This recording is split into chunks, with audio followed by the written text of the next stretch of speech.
सुरुवात. नमस्कार. आगामी काळात आपल्याकडे वेगवेगळे सण आता येणार आहेत. याच्यामध्ये गणेश उत्सव आहे, ईद मिलाद आहे.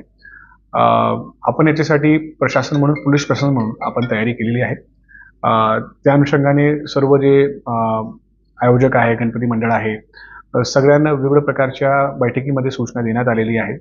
सगळ्यांना आम्ही CCTV लावण्याबाबतीत सूचना दिलेली आहे. त्यांना विद्युतीकरण करताना त्याच्यासाठी सर्टिफिकेट घ्यायला आम्ही सूचना दिलेली आहे. सगळ्या मंडळांना एका खिडकी योजनाच्या माध्यमातून परवानगी घेण्यासाठी आम्ही सगळ्यांना सूचना दिलेली आहे.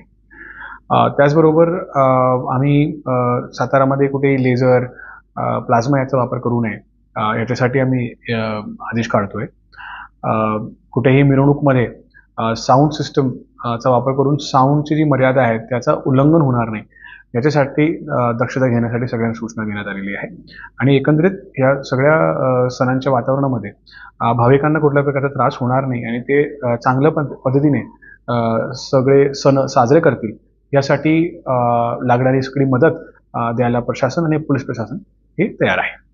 काल पत्रकार परिषद झाल्यानंतर पालकमंत्र्यांनी सांगितलं होतं की महिला युवती सुरक्षिततेसाठी पोलीस दलाला आम्ही सूचना दिलेल्या आहेत.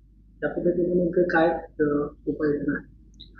आदरणीय पालकमंत्री साहेबांनी जी सूचना दिलेली आहे त्या अनुषंगाने प्रत्येक मंडळाला आम्ही सिव्हिल ड्रेसमध्ये आमचे लोक देणार आहे. निर्भया पथक सगळ्या ठिकाणी गस्त करणार आहे.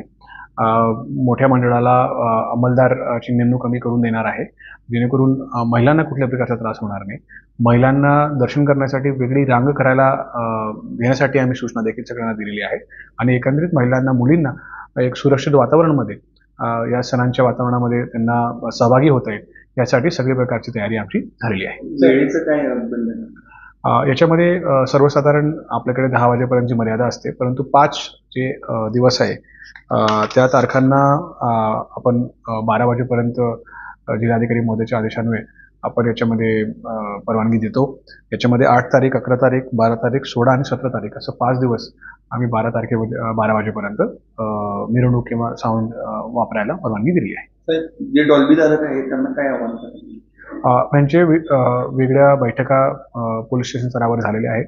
सगळ्यांना आम्ही आवाहन केलेलं आहे की कोणीही याच्यामध्ये साऊंड सिस्टमचा वापर करून ध्वनीची मर्यादा ओलांडणार नाही याची दक्षता त्यांनी घ्यावी. परंतु जर याच्यामध्ये कोणीही त्याच्यामध्ये या मर्यादाला ओलांडलं तर त्याच्यावर नक्कीच कारवाई करण्यात येईल.